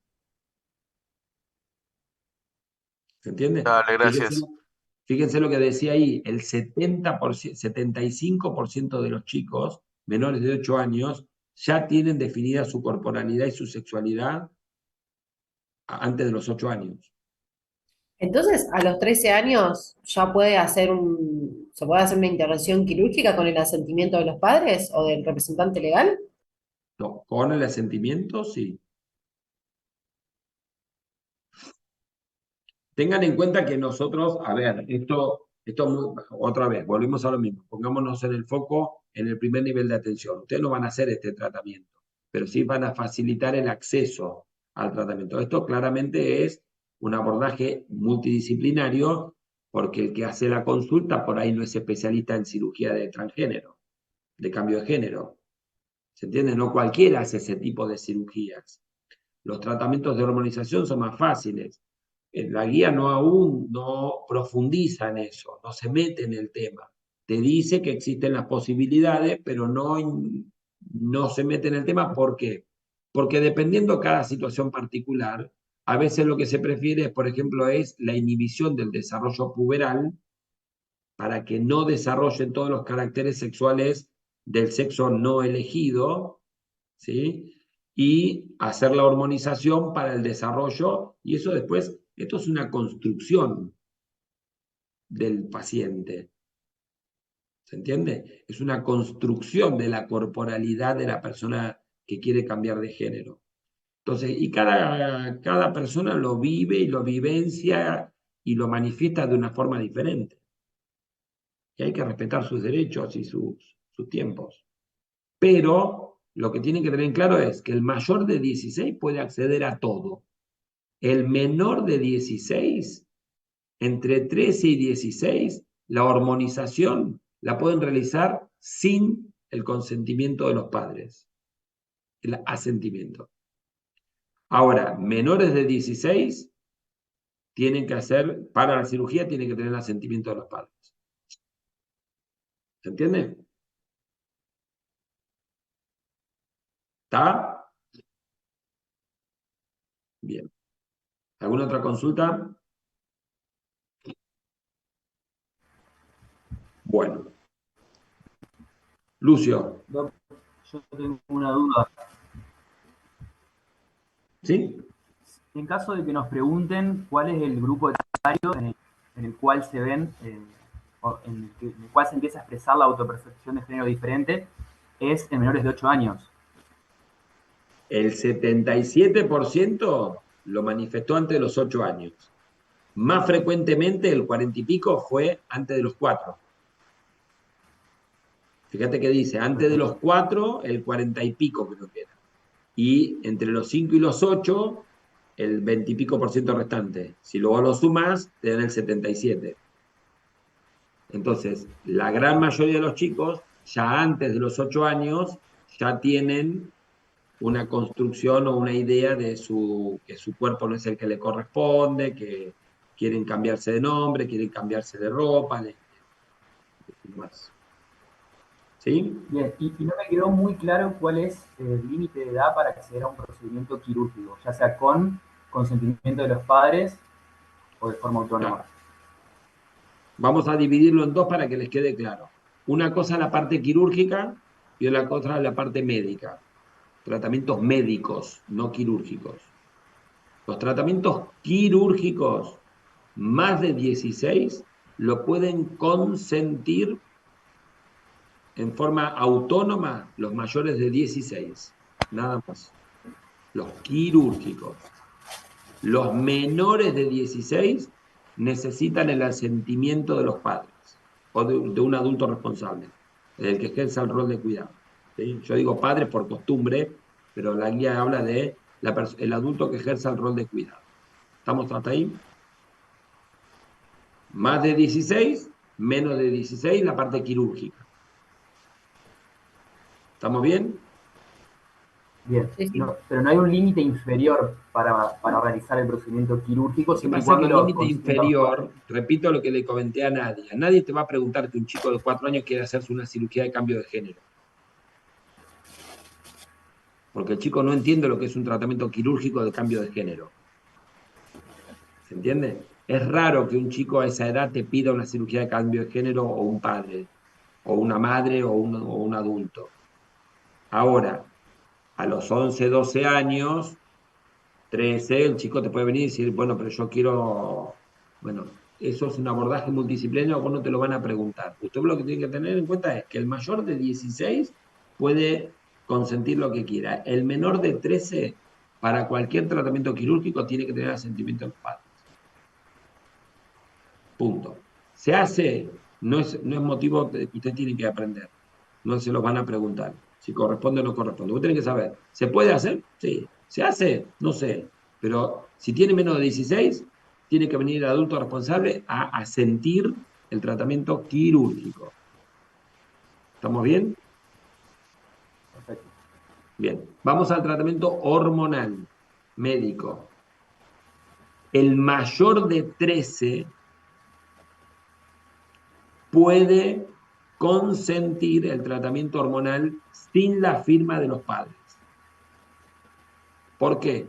Porque como son tratamientos de bajo riesgo, que no implican un riesgo para su salud, cualquier persona mayor de 13 puede prestar el consentimiento para ese tratamiento sin la necesidad del adulto que ejerza el rol de cuidado. ¿Quedó? ¿Yo le puedo dar testosterona a una nena de 14 años que vino a la consulta? Sí. Que me firme ella el consentimiento y no le pido autorización a los padres, ni asentimiento a los padres. ¿Por qué? Porque son tratamientos que no implican un riesgo para su salud. ¿Quedó claro? Clarísimo. El menor de 13 tiene que tener el asentimiento de los padres para el tratamiento hormonal. Claro, Doc. Entonces el corte el corte de edad en lo quirúrgico sería a los 16 años y el corte de edad en lo farmacológico, que no implica un riesgo en su vida, sería a los 13 años. Exactamente. Exactamente. Lo mismo pasa con los métodos anticonceptivos. La anticoncepción quirúrgica la puede solicitar directamente un mayor de 16 años. Menores de 16 tiene que tener el asentimiento de los padres. ¿Se entiende? Ahora, un método anticonceptivo que no sea quirúrgico se lo puede dar a cualquiera. Disculpa, ¿el DIU entra en cualquiera también? ¿El DIU no es de riesgo? No es de riesgo. Perfecto. ¿Cómo, Lucio? No, yo no hablé por los dos. Ah, perdón. No, Doc. Yo había visto una pregunta respecto al DIU, bueno, ya se va un poco de este tema, ¿no? No sé si es justo para acá, pero como que usted nos dijo al principio de la clase que no importaba, o sea, si viene una mujer en busca de un anticonceptivo, nosotros debemos darlo, eh, aun si no tenemos los exámenes de laboratorio, los exámenes citológicos o lo que sea. Se dan las pastillas o lo que necesite y se dan las órdenes. Y había un choice que decía de que para poner un DIU había que hacer, o sea, en una de las guías dice que hay que hacer un PAP, sí, un PAP. En ninguna guía dice eso. Ok, tal vez era viejo, no sé. Ninguna guía. Una persona viene a colocarse el DIU, se hace la consejería, se le hace el examen ginecológico, si no está embarazada se le pone el DIU en el momento. ¿Y no se le tiene que controlar la presión, Doc? ¿Al DIU? No. Al DIU no, al hormonal sí. Más allá de que una persona que viene a una consulta médica, los controles clínicos básicos los tenemos que hacer siempre. Independientemente que venga por anticoncepción o por una anticoncepción, se supone que el control de tomarle la presión es algo rutinario en la consulta médica. ¿No es cierto? Pero si es para ponerle el DIU, le hago el examen ginecológico y ya está. ¿Quiere las pastillas? ¿Quiere un tratamiento hormonal? Le tomo la presión y si usted no es hipertensa, le doy el tratamiento y ya está. Perfecto, me quedo con eso, gracias, Doc. Nada. Lucio. Perfecto, clarísimo. Listo. Bueno, vamos con la última guía, que es la de aborto. No, la de aborto no, perdón, la de ILE-IVE. Bueno, démelo un cachito que vamos a poner acá. Ahí estamos. Bueno, lo primero que hace la guía es, toda la primera parte habla del marco legal, ¿sí? Habla de la ley de interrupción voluntaria y legal del embarazo, para contribuir bueno, no voy a leer toda la guía, no voy a leer toda la ley porque no tiene sentido. Las personas con capacidad de gestar tienen derecho a decidir la interrupción, requerir y acceder a la interrupción del embarazo en los servicios del sistema de salud. La atención posaborto, independientemente de la decisión de abortar, hubiera sido contraria a los casos legalmente, es decir, una vez que abortó, a mí no me importa si lo hizo legal o ilegalmente. Yo soy médico, no soy juez, no soy abogado, no soy fiscal, no soy investigador privado, soy médico. Y recuerden que siempre hay que aprovechar la oportunidad de la consulta, incluyendo en el caso del aborto, para hacer consejería sexual integral y los métodos anticonceptivos, ¿sí? Todo el personal de salud es responsable. Cuando hablamos de personal de salud, para esta guía no es médicos y enfermeros, es todo el personal que trabaja en una institución de salud, desde el camillero y el de limpieza hasta el director del hospital, ¿sí? Todo el personal. Es responsable de garantizar el acceso, el derecho, perdón, a la interrupción del embarazo, aunque pueda hacerse de forma autogestionada. Son los garantes del acceso y prevenir y evitar riesgos y peligros para la integridad física o psicológica de la persona que acude al sistema de salud, ¿sí? El derecho, entonces, el derecho es un sistema mixto de plazos y causales, el derecho a la mujer y persona con otra identidad de género gestante a interrumpir el embarazo hasta la semana 14, 14.6, a eso se lo llama interrupción voluntaria. La interrupción legal es que toda persona puede decidir acceder, a la interrupción del embarazo solo si es resultado de una violación o estuviera en peligro de la vida o a la salud de la persona gestante, ¿sí? Es decir, cuando no puede acceder a la voluntaria, la legal, es porque o fue violación o un peligro para la vida o la salud de la paciente, ¿sí? Bien. La ley también dice que todos los efectores públicos, obras sociales, empresas y entidades de medicina prepaga deben instrumentar medidas y ejecutar cambios para garantizar el acceso al derecho, y como son de orden público, son de aplicación en todo el territorio. No es necesario la aprobación en cada una de las provincias, porque es una ley de disposición pública. Lo corresponde a toda la población del país, no importa en qué parte del país se encuentre. Bueno, acá tienen lo que tiene que ver con los principios rectores, el trato digno, la privacidad, ¿sí? Esperen porque había un dato que fue importante: la confidencialidad, la autonomía de la voluntad, el acceso a la información, la transparencia activa, la calidad de la atención, la accesibilidad, la competencia técnica, las posibilidades y la información científica actualizada. Nada, son datos que tienen que ver con el acceso al derecho. Entonces, la persona tiene derecho a decidir o acceder al IVE hasta la semana 14 y también puede decidir al ILE, a la legal, si es producto de una violación o hubo peligro para la vida o la salud de la persona, ¿sí? La interrupción voluntaria hasta la semana 14 inclusive, es decir, 14.6. Entonces, si el requerimiento es voluntario, la interrupción es voluntaria, perdón, la persona puede requerir la práctica solo firmando el consentimiento. No tiene que aclararse, ni es necesario preguntarle ni indagar el por qué. No nos importa, ¿sí? El personal de salud deberá constatar la edad gestacional en forma inmediata, fecha de última menstruación, o examen bimanual o ecografía, ¿sí? Ahora, tener en cuenta que la ecografía no debe ser un motivo para la demora al acceso, ¿no es cierto?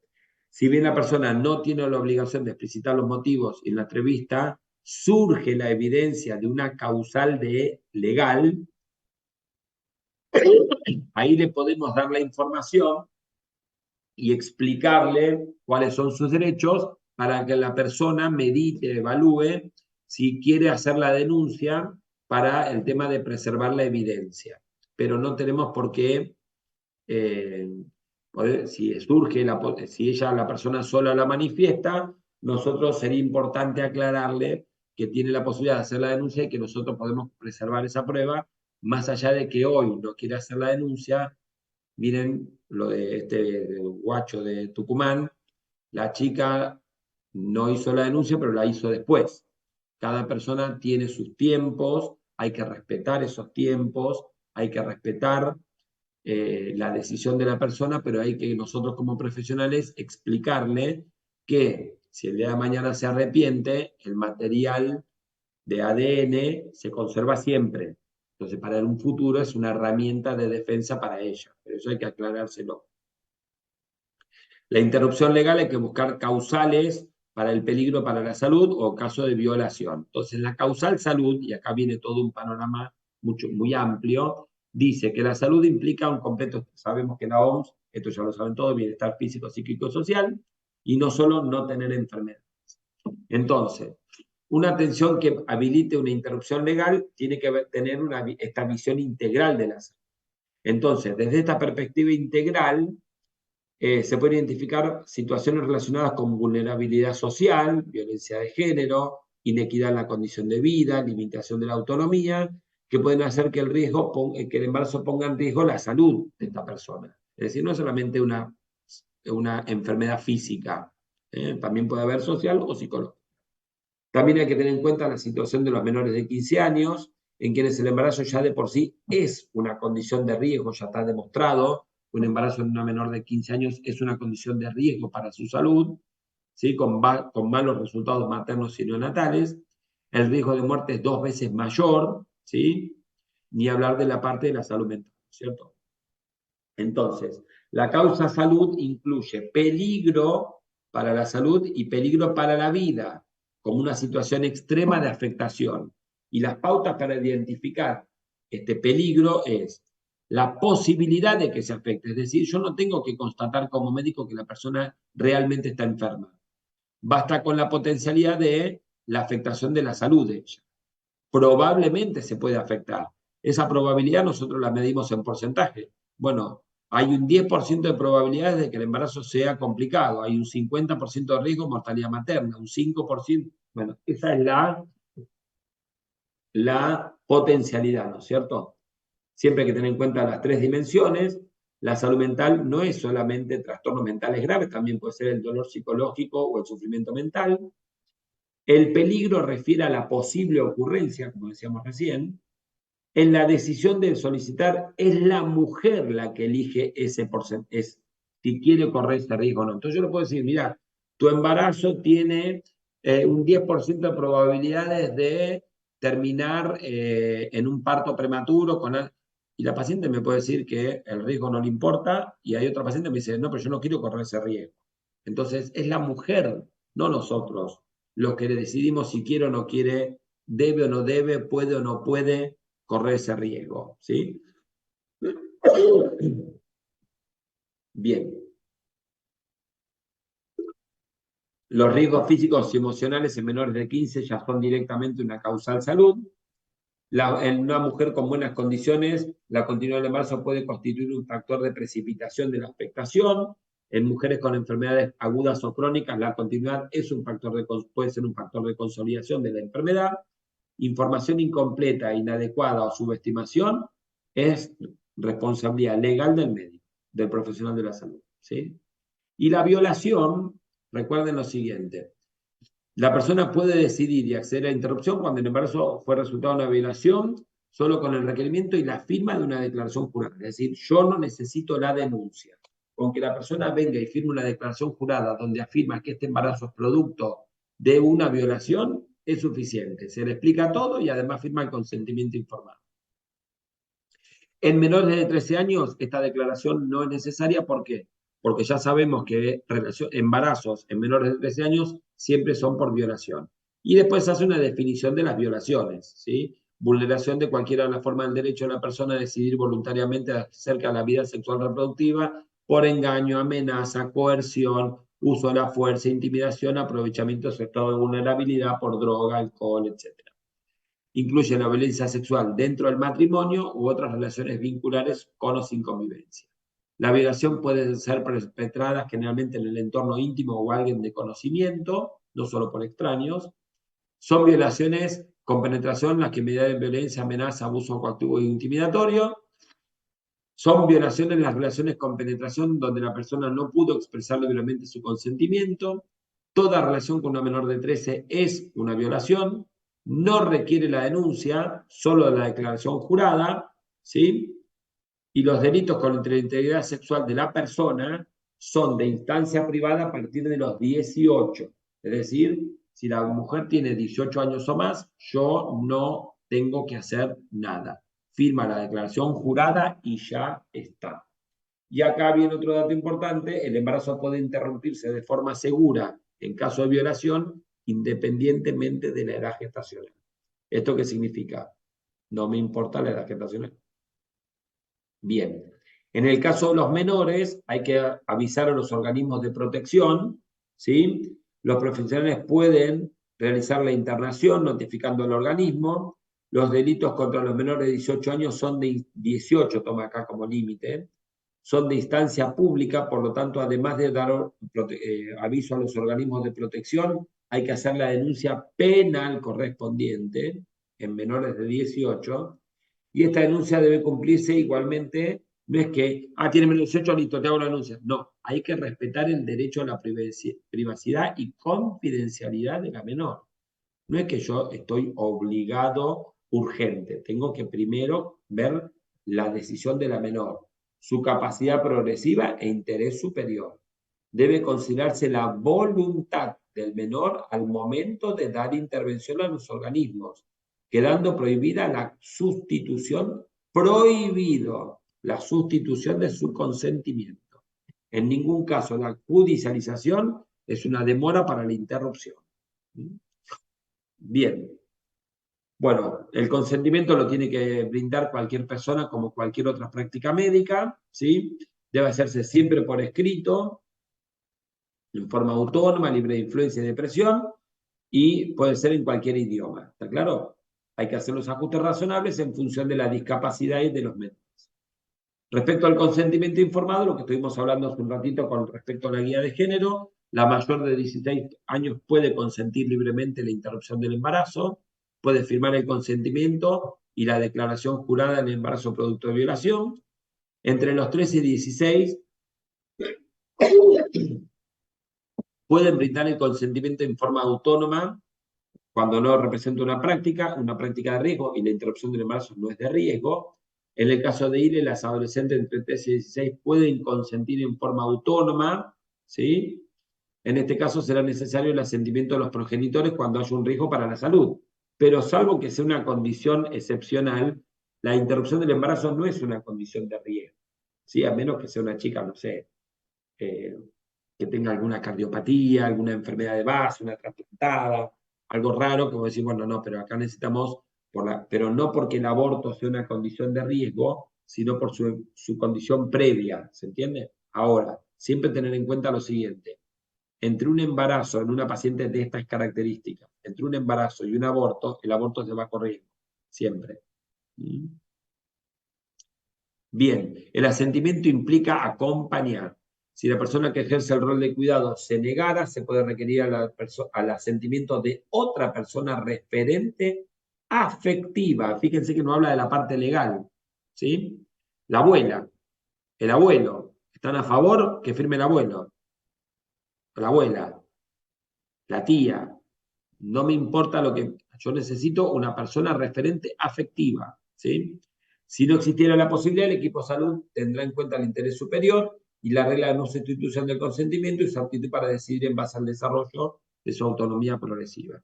Y los menores de 13 años pueden brindar el acompañamiento, el consentimiento con el asentimiento de la persona que ejerce el rol de cuidado. El principio de autonomía debe guiar el accionar. Estos últimos deben participar en conjunto en la toma de decisiones y deben firmar ratificando el consentimiento de la menor, ¿sí? Es decir, el adulto en el menor de 13 años no puede estar en contra de lo que piense la menor, la persona menor. Si no existiera la posibilidad, lo mismo que antes. Buscamos un referente afectivo y si no, alguien del equipo de salud. De todas maneras, siempre, independientemente de esto, siempre lo que tratamos, no solamente por la parte legal, sino también por una cuestión afectiva. Siempre es importante hablar con la menor y fomentar el que esté acompañada en esta situación por alguien de su confianza, no por el padre o la madre, sino por alguien que sea de su referencia afectiva. Bien. Bueno, lo mismo para la persona con discapacidad. Si bien son discapaces, tienen la misma dignidad, autonomía y capacidad jurídica para decidir sobre su cuerpo. Las limitaciones de la capacidad son excepcionales, ¿sí? Y tienen que ver con decisiones administrativas y no sobre la toma de decisiones y sobre todo lo que tiene que ver con el cuidado de su propio cuerpo. Con lo cual tienen derecho a solicitar y acceder a la interrupción o a negarse a la práctica sin su consentimiento, al igual que el resto de las personas, ¿sí? Por ello hay que adaptar las prácticas para asegurar la accesibilidad, es decir, en función de la discapacidad, poder requerir la asistencia de algún profesional especializado en la comunicación con este grupo de personas. Respecto al consentimiento, podrá solicitar la asistencia de una o más personas de su confianza, y el sistema de apoyo son un derecho, pero su implementación no debe, otra vez, es un derecho pero no una obligación, no debe constituir una barrera.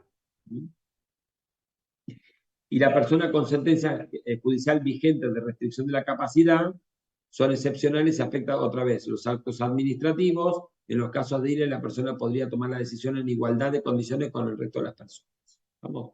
En general, siempre se debe respetar porque la decisión sobre qué hacer con el propio cuerpo es un derecho inherente a su propia condición de ser humano, es decir, es un derecho humano. Y ninguna restricción, ninguna decisión judicial puede alterar ese derecho que tiene la persona. Una vez que la persona lo solicita, tiene 10 días el servicio, el equipo de salud para brindar la atención. La objeción de conciencia es un derecho que tenemos los profesionales de la salud. Ahora, la objeción es sobre la práctica, ¿sí? La objeción, tengan en cuenta siempre que es sobre la práctica, no incluye las acciones previas ni posteriores. Hay que explicitarlas ante la autoridad y en todos los ámbitos del ejercicio profesional, ¿sí? Nunca están incluidas, están excluidas los casos de emergencia o que requieran atención inmediata o impostergable o no haya personal disponible. Bueno, esto es un rango bastante amplio porque la interrupción legal o voluntaria tenemos un plazo de 10 días, nunca es urgente ni inmediato. Con lo cual, cuando tenemos en el equipo gente que es objetora de conciencia, el equipo de salud debe instrumentar las medidas para que el objetor no sea una barrera en acceder a la interrupción, ¿no es cierto? El ejercicio se debe mantener la decisión en todos los ámbitos, derivar de buena fe y cumplir con el resto de sus deberes profesionales y obligación jurídica. Es individual, no institucional. La ley prevé que aquellas instituciones que no cuenten con profesionales, por ser objetor de conciencia, deben asegurar la derivación. Es decir, la institución que no cuenta con profesionales para poder resolver el tema, no puede desentenderse de la persona. Tiene que asegurar que la persona llegue a otro prestador del servicio. ¿Sí? Bien. Bueno, después habla un poquito de la responsabilidad profesional, habla de las violencias, que esto ya lo vieron en APS seguramente, violencia institucional contra la libertad reproductiva, violencia obstétrica, ¿sí? Habla de la responsabilidad administrativa, civil, penal, ¿sí? Y que tenemos 10 días para resolver el problema, ¿cierto? La institucional lo mismo, todas las entidades deben incorporar la cobertura gratuita e integral del ILE-IBE, ¿sí? Y la internacional tiene que ver con los tratados de derechos humanos que suscribió el país. Entonces, ¿cómo es el proceso de atención? Bueno, primero, lo que decíamos antes, trato humanitario, atención clínica adecuada, intercambiar información amplia y completa para que haya un consentimiento informado, la consejería anticoncepción y los cuidados posteriores. Y como les dije, cuando hablamos de equipo de salud, hablamos de ginecólogo, generalista, clínico, anestesiólogo, pediatra, psicólogo, trabajador social, obstétrico, enfermero, administrativo y de seguridad. Todo el personal del hospital o de la institución. ¿Sí? Bueno, la persona que acá hace un poco el circuito, la mujer se acerca para solicitar una ILE, el equipo de salud detecta algunas de las causales, consulta derivación al servicio especializado con la enfermedad de base, con una enfermedad de base que se embarazó, el diagnóstico de la enfermedad puede poner en riesgo la salud y la vida de la mujer, el embarazo es producto de la violación, consulta a una persona con discapacidad, embarazada con casos de violencia, o si se detecta que la continuidad puede presentar un riesgo para la salud física, psicológica y social. Entonces, los riesgos son mínimos cuando se realizan las condiciones óptimas, pero aumentan con la edad gestacional. ¿Estamos?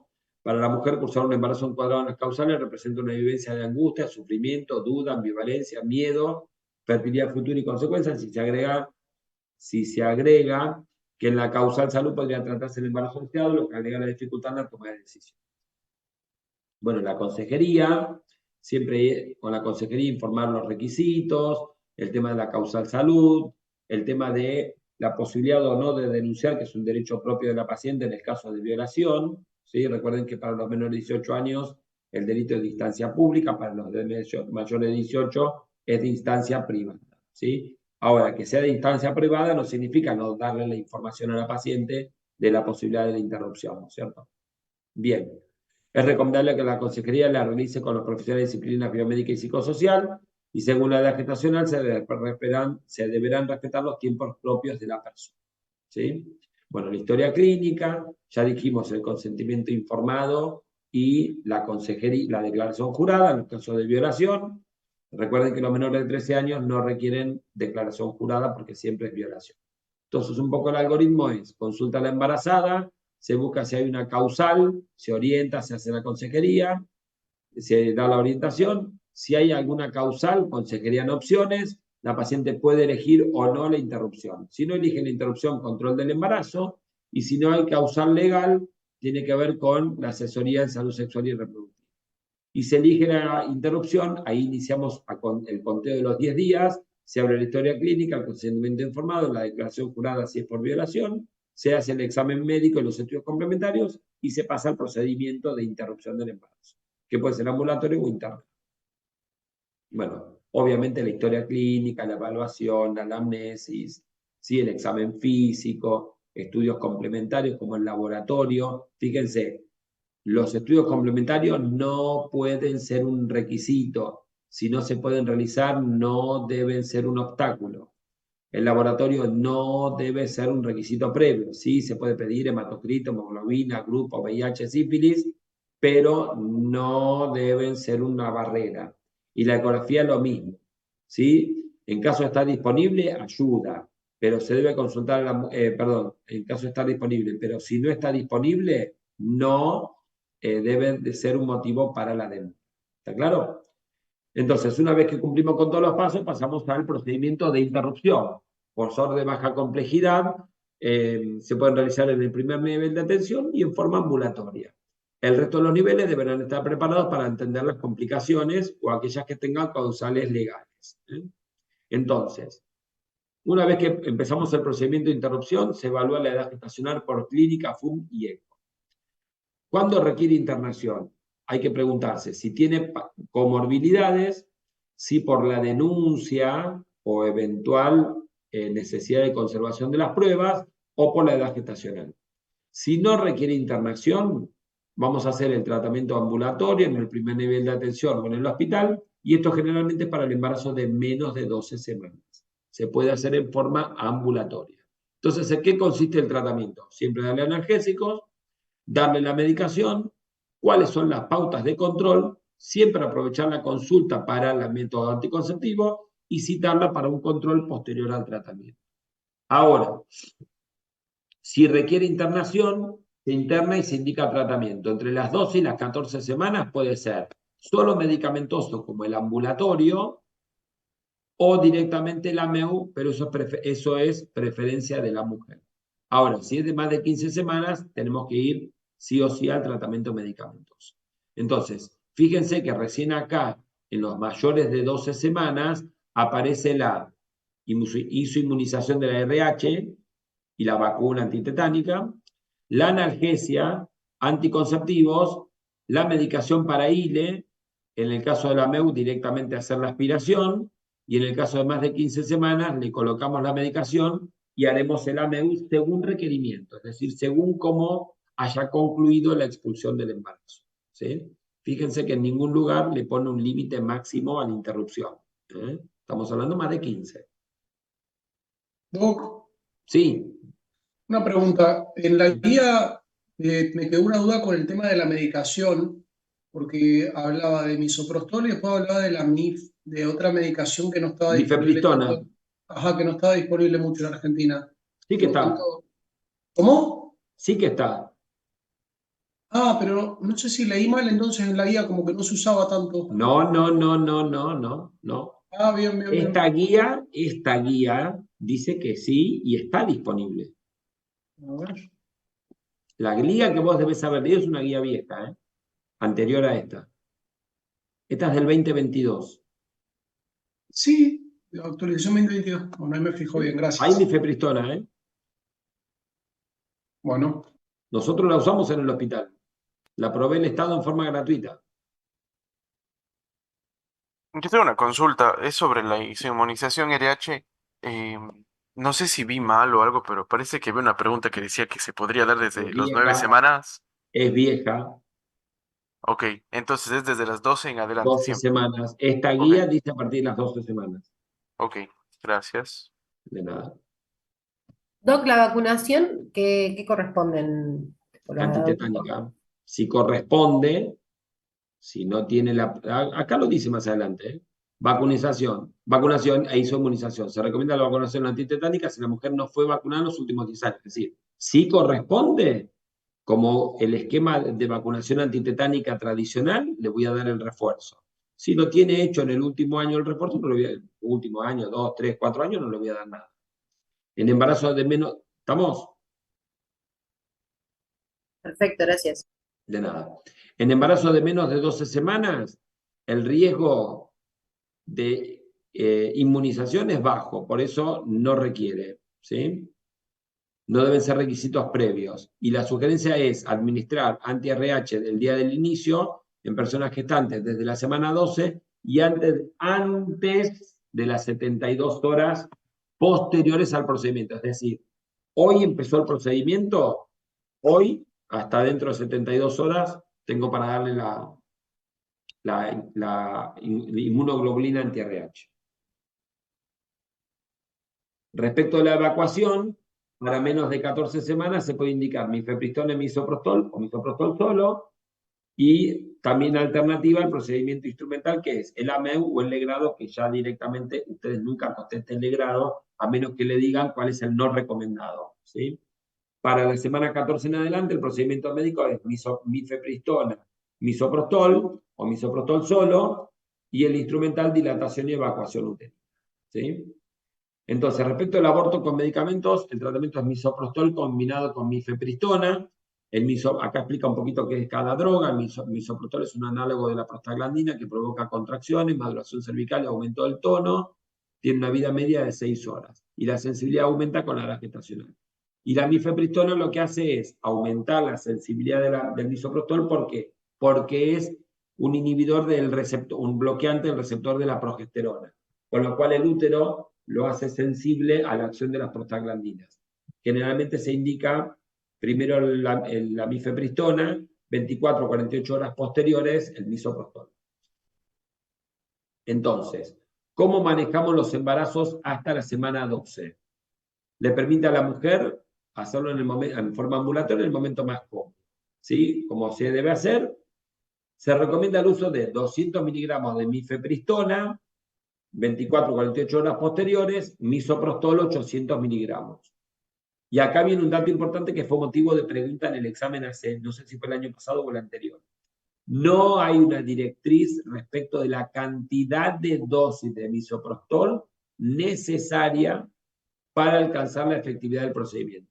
Es decir, yo le doy 800 miligramos, no va, mañana le puedo dar otros 800 miligramos. No va, pasado le puedo dar otros 800. Es raro que con la primera dosis ya no ande, eventualmente la segunda, pero no hay una directiva al respecto. Consejería previa, dar la medicación, cumplir los requisitos administrativos, que comprenda las consignas, descartar las comorbilidades y visitas de seguimiento. A partir de la semana 12, lo mismo, mifepristona, pero ahora vamos a darle 400 microgramos de misoprostol cada 3 horas, repitiendo la dosis hasta conseguir el objetivo. Más de 13 semanas puede demorar entre 6 y 10 horas, ¿sí? Y de 10 a 15 horas usando solo misoprostol. ¿Cuándo se internan las pacientes? Comorbilidades, vulnerabilidad social, las víctimas de abuso o de violación y mujeres que requieran una condición clínica con condiciones clínicas que requieran un control estricto. Entonces, acá tienen algunas contraindicaciones para el uso medicamentoso. La mifepristona, misoprostol, pues hay que tener cuidado en la alergia, en el ectópico, en la porfiria, en la suprarrenal, insuficiencia suprarrenal crónica, el DIU, los problemas graves y el asma.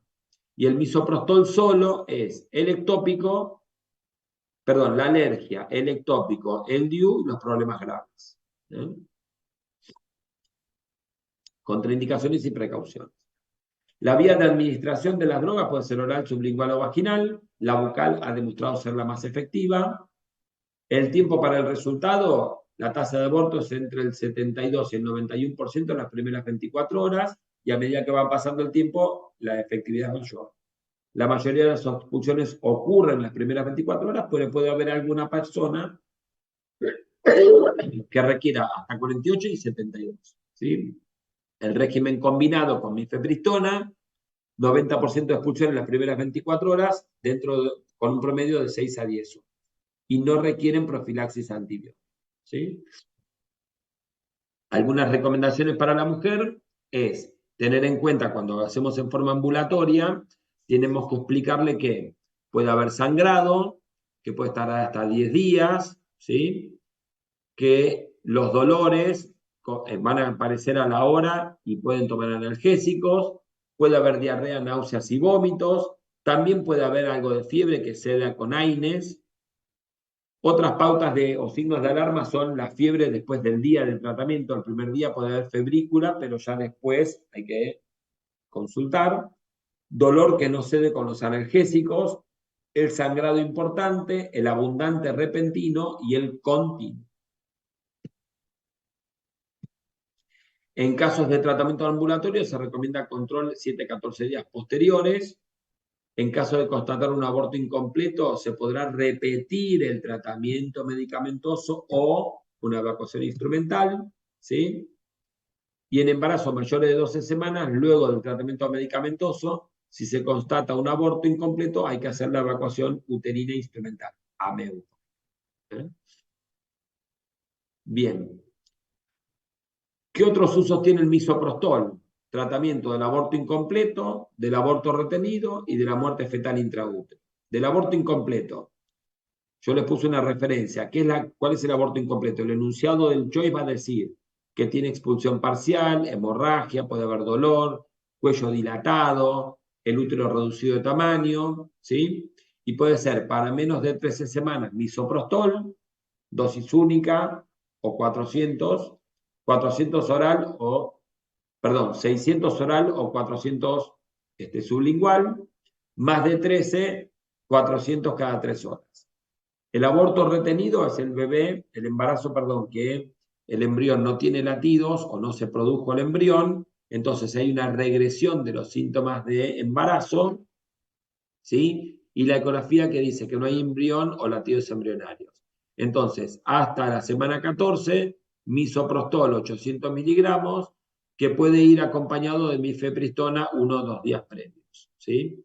Y respecto a la muerte fetal intraútero, hasta la semana 28, hay regresión de síntomas y signos, ausencia de dilatación, puede haber sangrado, puede ser medicamentoso, mifepristona, misoprostol, o solo misoprostol. ¿Estamos? Es decir, para todos se puede usar el esquema combinado o el esquema. Lo que cambia es la dosis. Así que presten atención en estas opciones a las dosis, ¿sí? Y después, el procedimiento quirúrgico dice que las alternativas disponibles son el AMEU o el legrado.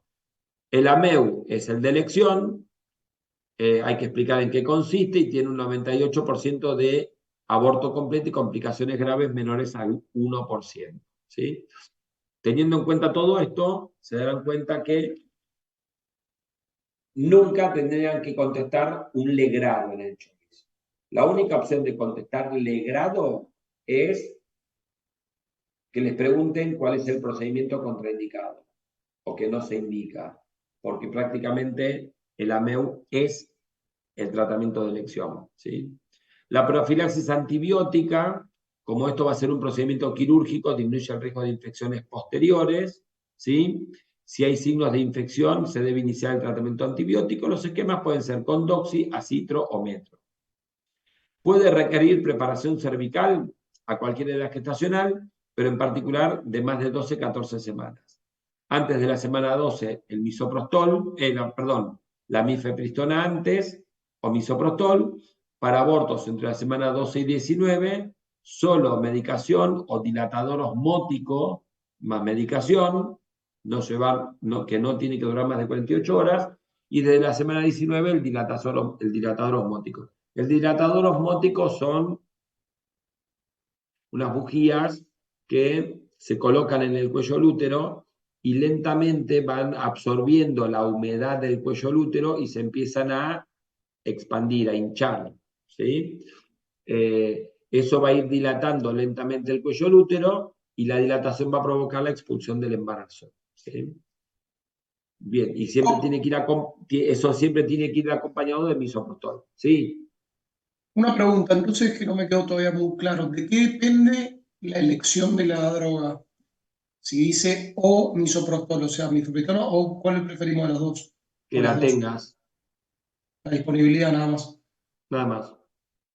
Si las tenés disponibles, se recomienda usarla combinada, Listo. porque asegura y acelera el proceso. Si no lo tenés, puedes usar misoprostol solo. Nada más que eso, la disponibilidad. Gracias. De nada. Bueno, para el manejo del dolor siempre se pueden usar analgésicos, desde analgésicos leves hasta los más intensos, y para la anestesia puede usarse bloqueo paracervical, regional o general. Respecto de la MEU, lleva entre 3 y 10 minutos, se puede realizar en forma ambulatoria, hay que disponer de una mesa, posición ginecológica, antisepsia de cuello y paredes, bloqueo paracervical, hay que elegir la cánula según la edad gestacional, se puede dilatar el cuello con bujías de Hegar, se inserta la cánula, se aspira el contenido y se inspecciona el tejido extraído. Esto sería más o menos el resumen, ¿sí? Y de los cuidados posteriores dice que la duración del periodo de recuperación es variable. Para la IL en el primer trimestre con anestesia local, la mujer se siente lo suficientemente bien alrededor de 30 minutos posteriores. Los periodos más largos se reservan para mayor edad gestacional o para la anestesia general. Hay que controlar los signos vitales, analgésicos, sangrados y cólicos, confirmar que la mujer pueda orinar y siempre la consejería anticonceptiva. El tema de la conservación de los tejidos tiene que ver con el caso, en la causal, en los casos de, perdón, ahí dice causal aborto, no, por causal violación, independientemente de si la paciente hizo la denuncia, debería resguardarse para un eventual estudio de ADN el material, ¿sí? Frasco estéril, no se agregan soluciones y no hay que contaminar la muestra. Se rotula el frasco, firma y sello del profesional actuante, constancia del actuado y se conserva frisado en heladera a 4 grados. Si hay que trasladarlo, guardar la cadena de frío, registrar en la historia clínica quién retira el material, con la orden judicial, ¿no? Y algunas complicaciones infrecuentes pero posibles son el aborto incompleto, más común para los medicamentosos, si hay sangrado y dolor, puede haber signos de infección. Hasta la semana 14 ya dijimos que se podía repetir o directamente hacer el AMEU. Si es de más de semana 14, se puede utilizar el tratamiento medicamentoso. Si falló la interrupción, en mujeres con procedimiento puede ocurrir en las que tienen procedimiento instrumental o medicamentoso, también se puede hacer aspiración o evacuación. La hemorragia, el tratamiento puede incluir un nuevo procedimiento medicamentoso, medicación que aumente el tono como la metilergonobina, ¿sí? Transfusión, laparoscopía y laparotomía. La infección, fiebre, secreción, fetidez, dolor, sangrado, leucocitosis, antibiótico, evacuación uterina complementaria y ocasionalmente internación según la severidad. Para la perforación, el uso de antibióticos puede ser el único tratamiento. Si está disponible el láparo, es el método de elección. Y en las anestésicas, nada, es más probable la complicación con la anestesia general. Y para el alta, nada, algunas recomendaciones: puede tener dolores, el sangrado puede persistir algún par de semanas, la menstruación normal recupera en 1 mes, 2 meses, evitar las relaciones sexuales, ¿sí? Mientras dure el sangrado. Consultar inmediatamente si hay hemorragia, cólico, dolor, mareo, náuseas, vómitos, fiebre, flujo maloliente o fetidez. Se la cita a la semana para el control y los cuidados, las recomendaciones, siempre aprovechar la consejería para el cuidado personal. Y también para el tema de la anticoncepción, ¿sí?